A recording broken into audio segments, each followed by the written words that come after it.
फिर सारी शुभकामनाएं, गजानन महाराज का आशीर्वाद आप सभी पर सदा ही बना रहे। भक्तों, जैसा कि आप जानते हैं कि सनातन धर्म में जितने भी पर्व आते हैं उनमें से हर पर्व का कोई न कोई विशेष महत्व होता है। लेकिन जब हम गणेश चतुर्थी की बात करते हैं तो यह सिर्फ एक त्योहार नहीं बल्कि भक्त और भगवान के बीच प्रेम और विश्वास का अद्भुत संगम है। वर्ष 2025 में गणेश चतुर्थी को लोगों के मन में बड़ा ही असमंजस या की भावना है। भक्त कंफ्यूज में है कि गणेश चतुर्थी कब है, 26 तारीख को या 27 तारीख को। कुछ लोग बोल रहे हैं कि 26 को तो हरितालिका व्रत है और कुछ लोग 27 का बता रहे हैं। तो आज की इस वीडियो में हम आपकी इसी कंफ्यूजन को दूर करने जा रहे हैं। गणेश चतुर्थी या यूं कहें कि गणेश उत्सव 2025 में पर्व बुधवार 27 अगस्त 2025 को पूरे भारतवर्ष और विश्व भर में श्रद्धा और भक्ति के साथ मनाया जाएगा। हिंदू पंचांग के अनुसार यह तिथि भाद्रपद मास के शुक्ल पक्ष की चतुर्थी होती है और इसी दिन विघ्नहर्ता, बुद्धि और विवेक के देवता गणपति बप्पा का जन्म हुआ था। इसीलिए इस दिन को विनायक चतुर्थी और गणेश चतुर्थी दोनों नामों से जाना जाता है। भक्तों, जैसा कि आपको बता दें, यह चतुर्थी कोई मामूली तिथि नहीं है। इस स्थिति पर भगवान गणेश स्वयं पृथ्वी लोक पर आते हैं और अपने भक्तों के संकट को दूर करते हैं। जो कोई मनुष्य भगवान गणेश जी का आने का स्वागत सच्चे मन से करता है, विधि विधान से पूजा पाठ व्रत करता है, भगवान गणेश उसके सारे दुख दर्द कष्ट अपने साथ लेकर चले जाते हैं।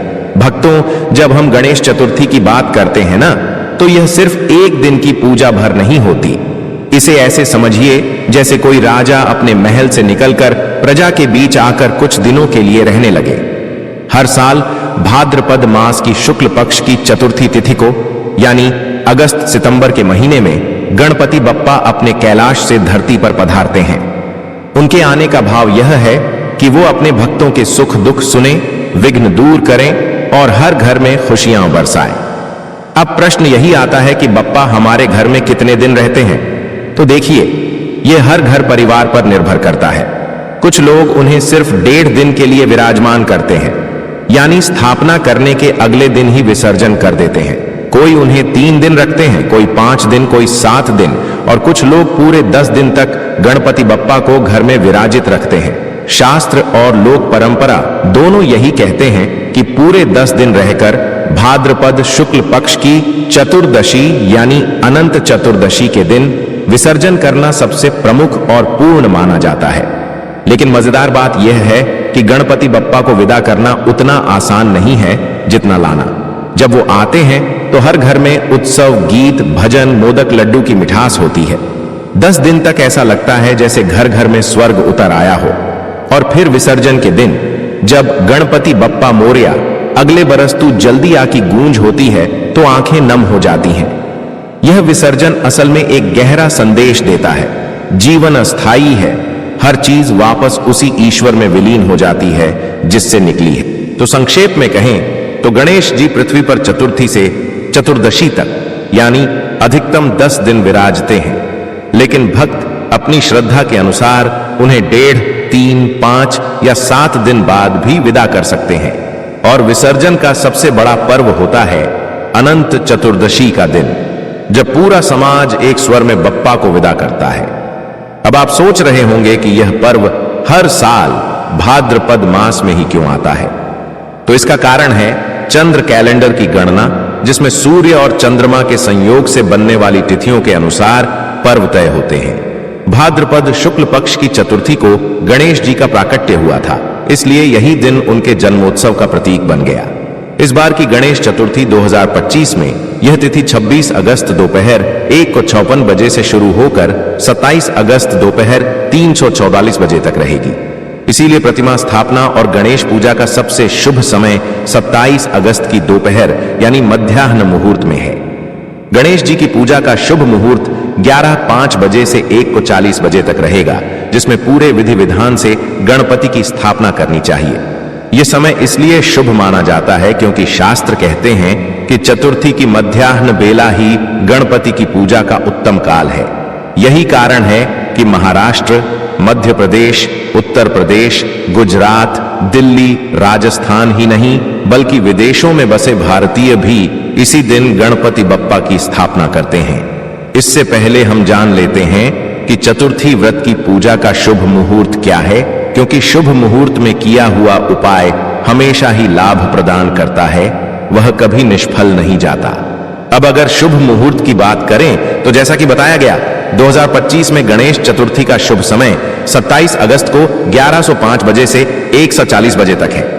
हालांकि भारत के अलग अलग शहरों में यह समय कुछ मिनटों का अंतर ले सकता है। जैसे दिल्ली में यह समय 1105 से 140 बजे तक है, मुंबई में 1124 से 150 बजे तक, चेन्नई में 10:65 से 125 बजे तक और कोलकाता में 10:28 से 106 बजे तक रहेगा। इस मुहूर्त में गणेश जी की स्थापना करना सबसे उत्तम है, क्योंकि शास्त्र कहते हैं कि मध्याह्न काल में की गई पूजा भगवान गणपति को अत्यंत प्रिय है। इसके अलावा इस दिन चंद्र दर्शन से भी बचना चाहिए, क्योंकि मान्यता है कि चतुर्थी के दिन चंद्रमा को देखने से मिथ्या दोष लगता है और मनुष्य पर झूठे आरोप लगते हैं। इसलिए इस दिन 26 अगस्त दोपहर 1:54 बजे से रात 8:29 बजे तक और 27 अगस्त सुबह 9:28 बजे से रात 8:52 बजे तक चंद्रमा को देखने से बचना चाहिए, क्योंकि चंद्रमा को देखना शुभ नहीं माना जाता। स्थिति में आप गणेश जी का ध्यान कीजिए, साथ ही साथ भगवान भोलेनाथ, माता पार्वती जी का भी आप ध्यान करके पूजा पाठ व्रत कर सकते हैं। अब कुछ वक्त ऐसे भी हैं जो घर में गणेश जी तो ले आते हैं, लेकिन उनको स्थापना कैसे करना है, गणेश जी को जो आसान दिया जाता है वह कैसे देना है, कौन कौन सी तैयारी है जो हमें गणेश जी की स्थापना में करना है, तो वह भी हम आपको इस वीडियो में बताएंगे। इसके लिए आपको वीडियो के अंत तक बने रहना है, तभी आपको संपूर्ण जानकारी प्राप्त होगी, अन्यथा आपसे इतनी महत्वपूर्ण जानकारी छूट सकती है।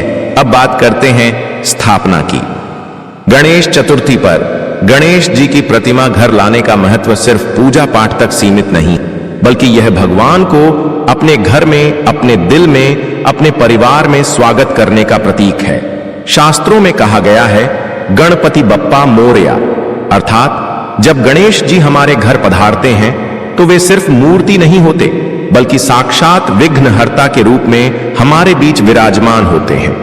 स्थापना से पहले घर की अच्छे से सफाई करनी चाहिए, क्योंकि यह सिर्फ बाहरी शुद्धि नहीं बल्कि मन और विचारों की भी पवित्रता का प्रतीक है।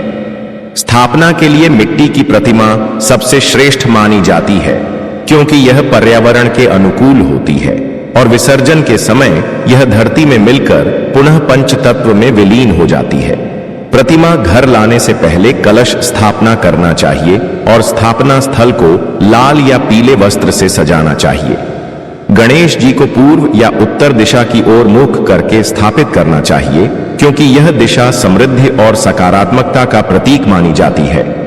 मूर्ति पर सिंदूर, दूर्वा, 3 पत्तियों वाली घास जो गणेश जी को अति प्रिय है, फूल, मोदक और लड्डू अर्पित करें।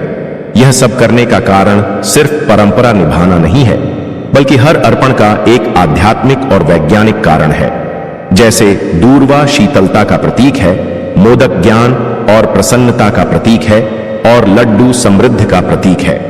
इस प्रकार जब हम गणेश जी की स्थापना करते हैं तो वास्तव में हम अपने घर में सुख, समृद्धि, शांति और ज्ञान की स्थापना कर रहे होते हैं। इस प्रकार को आपसे गणेश जी की सच्चे मन से पूर्ण श्रद्धा भाव से स्थापना करना है और प्रतिदिन जितने भी दिन गणपति बप्पा आपके घर में विराजमान रहेंगे, उतने दिन आपको कम से कम आरती करना है और भोग में गणेश जी के प्रिय भोग मोदक चढ़ता है। तो अब पूजा विधि की बात करें तो सुबह स्नान कर शुद्ध वस्त्र धारण करें और संकल्प लें, मैं भाद्रपद मास शुक्ल पक्ष की चतुर्थी को विघ्नहर्ता गणपति की पूजा करूंगा, उनका आशीर्वाद प्राप्त करूंगा। इसके बाद घर के पूजा स्थल में गणेश जी को स्थापित करें। शास्त्रों के अनुसार गणेश पूजन षोडशोपचार से करना चाहिए, यानी 16 प्रकार की सेवाएं, आवाहन, आसन, पाद्य, अर्घ्य, आचमन, स्नान, वस्त्र, गंध, पुष्प, धूप, दीप, नैवेद्य, आरती, मंत्र जप, प्रदक्षिणा और नमस्कार। प्रत्येक सेवा का अपना महत्व है। उदाहरण के लिए दीपक जलाना अज्ञान के अंधकार को दूर करने का प्रतीक है, धूप वातावरण की शुद्धि का प्रतीक है और नैवेद्य अर्पित करना भगवान को अपने जीवन की सारी उपलब्धियां समर्पित करने का भाव है। व्रत नियम के अनुसार इस दिन प्रातः से लेकर पूजा के बाद तक व्रत रखना चाहिए। कुछ लोग फलाहार करते हैं, कुछ लोग निर्जल उपवास भी करते हैं, लेकिन मूल नियम यह है कि व्रत के दौरान मन और वाणी की शुद्धि रखनी चाहिए। झूठ, क्रोध, हिंसा और नकारात्मक विचारों से बचना चाहिए। व्रत का उद्देश्य शरीर को कष्ट देना नहीं है, बल्कि आत्मा को शुद्ध करना और भगवान से सच्चे मन से जोड़ना है। अब आती है सबसे मुख्य बात, आरती। गणेश जी की पूजा बिना आरती के अधूरी मानी जाती है। जब परिवारजन और भक्त मिलकर हाथों में दीप लेकर जय गणेश देवा गाते हैं तो ऐसा लगता है जैसे पूरा वातावरण ही गणेशमय हो गया हो। आरती के समय दीप को गणेश जी के सामने 3, 5 या 7 बार गोल घुमाया जाता है और साथ में घंटी बजाई जाती है। आरती के बाद दीप को अपने माथे पर लगाना चाहिए और प्रसाद सबको वितरित करना चाहिए। भगवान गणेश जी को प्रसन्न करने के लिए प्रसाद का बहुत विशेष महत्व है, क्योंकि गणपति बप्पा भोले स्वभाव के देवता हैं और थोड़े से भाव से भी प्रसन्न हो जाते हैं। गणेश जी को मोदक, लड्डू, गुड़, तिल, नारियल, दूर्वा, दूब घास और लाल फूल विशेष रूप से प्रिय हैं। प्रसाद में खासकर मोदक और लड्डू को सबसे उत्तम माना जाता है, क्योंकि इन्हें भगवान गणेश की प्रिय वस्तु कहा गया है। इसके साथ ही फल, ताजे बने पकवान और पंचामृत का भी प्रयोग किया जा सकता है। पूजा के बाद जब भक्त प्रसाद ग्रहण करते हैं और आपस में बांटते हैं तो इससे न केवल पुण्य की प्राप्ति होती है, बल्कि घर परिवार में प्रेम, सुख, समृद्धि और एकता भी बढ़ती है। प्रसाद वितरण करने से माना जाता है कि भगवान गणेश कृपा बरसाते हैं, विघ्न बाधाएं दूर होती हैं और जिस भाव से भक्त प्रसाद ग्रहण करता है उसे उसी भाव का फल प्राप्त होता है। इसीलिए कहा गया है कि प्रसाद केवल मिठाई या भोजन नहीं, बल्कि भगवान की कृपा का प्रतीक है, जिसे बांटने से घर में लक्ष्मी का वास होता है और हर कार्य में सफलता मिलने लगती है। यह परंपरा हमें यह सिखाती है कि जब हम सब एक स्वर में आरती करते हैं तो यह सामूहिक शक्ति बनकर हमें और हमारे घर को बुरी शक्तियों से बचाती है। जैसा कि भक्तों आप जानते हैं कि कोई भी पूजा पाठ हो, हवन हो, सबसे पहले भगवान गणेश जी की पूजा की जाती है, क्योंकि देवताओं में सबसे उच्च और पूजनीय स्थान भगवान गणेश जी का है। इसीलिए आपको जो भी पूजा विधि हमने बताई है उसे पूर्ण श्रद्धा भाव से करना है, तभी भगवान आपकी परेशानी को सुनेंगे, समझेंगे और उन्हें हमेशा के लिए अपने साथ लेकर चले जाएंगे। इस दिन भक्तों, हमें पूजा पाठ करने के साथ साथ कुछ ऐसी सावधानियां भी हैं या कुछ ऐसी गलतियां जो जाने अनजाने में हमारे द्वारा हो जाती हैं, तो उनसे हमें बचाना चाहिए। तो यह भी हम आपको बता देते हैं ताकि आप भी इन गलतियों को करने से बच सके। अन्यथा गणपति बप्पा आपसे नाराज हो सकते हैं और हो सकता है कि वह आपके घर में ना पधारे। इसलिए इन गलतियों को करने की शख्स मन ही है। तो चलिए जान लेते हैं कि वह कौन सी गलतियां हैं और किस प्रकार से हमें ध्यान में रखना है। गणेश चतुर्थी के दिन कुछ खास सावधानियां बरतनी चाहिए। पहली बात, पूजा के समय मन और घर की शुद्धि बहुत आवश्यक है। गंदे स्थान पर या बिना स्नान के पूजा करना अशुभ फल देता है। दूसरी बात, इस दिन चंद्रमा नहीं देखना चाहिए। तीसरी बात, मूर्ति हमेशा मिट्टी की ही लें। प्लास्टर ऑफ पेरिस की मूर्ति से पर्यावरण को नुकसान होता है और यह भगवान को भी पसंद नहीं है। और मूर्ति आदि वक्त मूर्ति को अच्छे से चेक कर लेना चाहिए कि वह खंडित ना हो, टूटी फूटी ना हो। चौथी बात, गणेश जी को तुलसी पत्र अर्पित नहीं करना चाहिए, क्योंकि शास्त्रों में तुलसी और गणेश जी की कथा आती है, जिसमें तुलसी गणेश से विवाह का प्रस्ताव रखती हैं और गणेश ने मना कर दिया, इसलिए उन्हें तुलसी पत्र अर्पित नहीं किया जाता। पांचवी बात, भूल से भी पूजा के समय अनादर न करें, मोबाइल या अन्य कार्यों में मन न लगाएं। पूजा पूर्ण श्रद्धा और ध्यान से करनी चाहिए, तभी आपको पूजा का शुभ फल प्राप्त होगा। भगवान गणेश आपकी जो भी परेशानी है धन को लेकर उसे दूर करेंगे, या कोई कारोबार है जो बिल्कुल बंद पड़ा हुआ है वह शुरू हो जाएगा, कि संतान को संतान की प्राप्ति होगी। कितनी भी बड़ी से बड़ी समस्या क्यों ना हो, भगवान गणेश, जिन्हें संकट विघ्नहर्ता भी कहा जाता है, इसका अर्थ है कि वह आपके जो भी संकट है उन्हें हमेशा के लिए हर लेते हैं, या यूं कहें कि दूर कर देते हैं। इसलिए भक्तों, भगवान गणेश का आप अपने घर में अच्छे से स्वागत कीजिए, पूजा पाठ कीजिए। इसका फल आपको जरूर ही मिलेगा, क्योंकि पूज्य गुरु जी ने अपनी कथा में कहा है कि सच्चे मन से की गया पूजा पाठ कभी निष्फल नहीं जाता, हमेशा लाभ ही प्रदान करता है। भक्तों, गणेश चतुर्थी का व्रत केवल एक परंपरा नहीं है, बल्कि ये वो दिव्य संयोग है जब स्वयं विघ्नहर्ता गणपति पृथ्वी पर विराजते हैं। कहते हैं इस दिन बप्पा सिर्फ पूजा से प्रसन्न नहीं होते, बल्कि आपके भावों को पढ़ते हैं। इस व्रत में एक गुप्त रहस्य छुपा है। यदि आप इस दिन गणपति को केवल मोदक ही नहीं, बल्कि 8 दूर्वा की गठरी और एक खास संकल्प मंत्र अर्पित कर दें, तो बप्पा जीवन भर आपके घर से दरिद्रता और कष्ट को दूर कर देते हैं।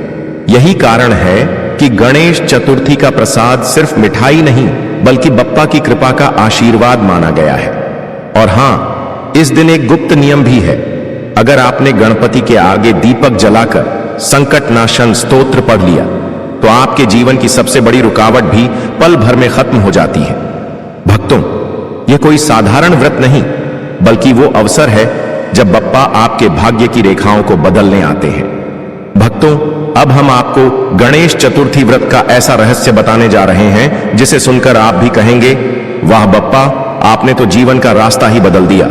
यह रहस्य आपको YouTube पर कोई और चैनल नहीं बता सकता, इसलिए इस जानकारी को सुनने के लिए पूरा ध्यान लगाकर आपको सुना होगा, तभी आपको समझ में आएगा।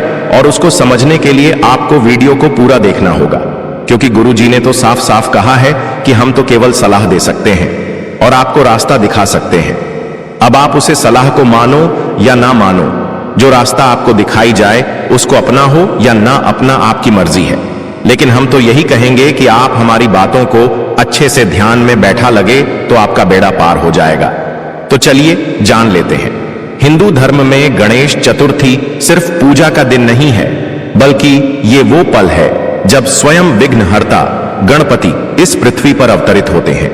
मान्यता है कि भाद्रपद मास के शुक्ल पक्ष की चतुर्थी को माता पार्वती के आंगन में गणेश जी का जन्म हुआ था। इस दिन घर घर बप्पा की स्थापना होती है और भक्त उनकी सेवा ऐसे करते हैं जैसे छोटे बच्चे की।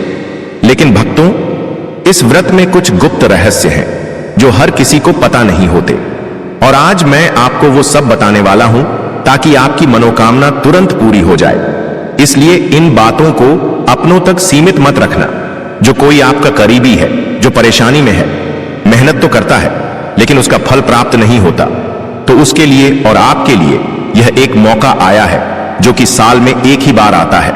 तो इस मौके को अपने हाथ से मत जाने देना।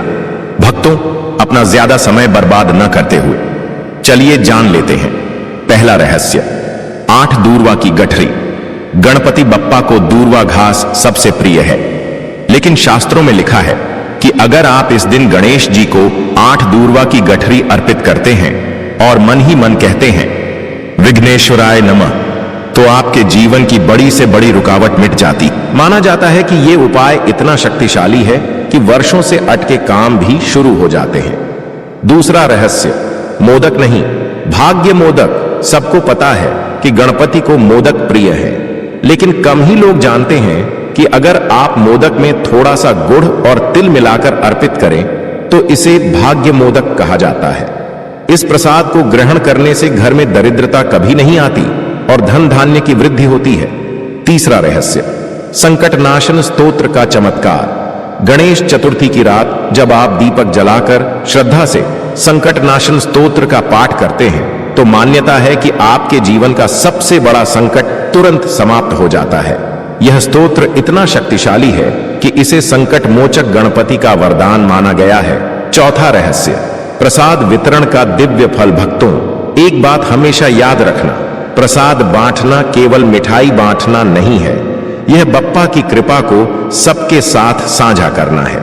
जो व्यक्ति इस दिन प्रसाद बांटता है, उसके घर में सौभाग्य और सुख समृद्धि बढ़ती है। और खास तौर पर अगर प्रसाद में नारियल और गुड़ शामिल हो तो घर में लक्ष्मी का वास होता है। ऐसा करने से माता लक्ष्मी प्रसन्न होती है, और अगर जी भक्ति के ऊपर माता लक्ष्मी प्रसन्न हो जाए तो उसके भाग्य के सितारे ही चमक जाते हैं। धन दौलत की कभी कमी नहीं होती है, रुपया पैसा हमेशा ही आता है और टिकता है, क्योंकि माता लक्ष्मी स्वयं धन की देवी है, तो इस उपाय को तो आपको जरूर ही कर लेना। 5वां रहस्य, व्रत का फल और नियम। गणेश चतुर्थी व्रत में सूर्योदय से पहले उठकर स्नान करें, गणपति की स्थापना करें, 21 दूर्वा, 21 लड्डू और 21 फूल अर्पित करें। अगर आप पूरे दिन व्रत रखते हैं और शाम को गणेश जी का पूजन करके कथा सुनते हैं, तो कहा जाता है कि भगवान स्वयं आपके भाग्य की रेखाएं सुधार देते हैं। जिस मनुष्य का दुर्भाग्य उसका साथ नहीं छोड़ता, उसका दुर्भाग्य हमेशा के लिए समाप्त हो जाता है, क्योंकि स्वयं गणेश जी उसे दुर्भाग्य की रेखाओं को मिटा देते हैं और सौभाग्य की प्राप्ति होती है। अंतिम रहस्य, बप्पा पृथ्वी पर कितने दिन रहते हैं? भक्तों, क्या आप जानते हैं कि गणपति बप्पा इस दिन सिर्फ पूजा से प्रसन्न होकर चले नहीं जाते? वे पृथ्वी पर 10 दिनों तक अपने भक्तों के घर घर में विराजते हैं। गणेश स्थापना से लेकर अनंत चतुर्दशी के विसर्जन तक वे अपने भक्तों के साथ रहते हैं। इस दौरान हर दिन बप्पा को भोग, आरती और मंत्र जप करने से फल कई गुना बढ़ जाता है। और विसर्जन के समय जब बप्पा को विदा किया जाता है, तो वे आशीर्वाद देकर जाते हैं कि अगले साल फिर से आएंगे और आपके जीवन को मंगलमय बनाएं। चलिए भक्तों, अब जान लेते हैं कि गणेश विसर्जन कब किया जाएगा और गणेश विसर्जन का महत्व।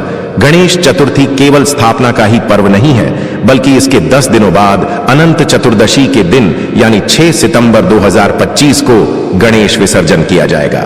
यह विसर्जन हमें यह संदेश देता है कि जीवन अस्थायी है। हम चाहे कितनी ही खुशियां और समृद्धि क्यों न पालें, अंततः सब कुछ ईश्वर में ही विलीन हो जाता है। विसर्जन का यह भाव हमें नम्रता और विरक्ति सिखाता है। महाराष्ट्र और पूरे भारत में गणपति बप्पा मोरया, अगले बरस तू जल्दी आ के जयकारों के साथ भक्त गणपति को विदा कर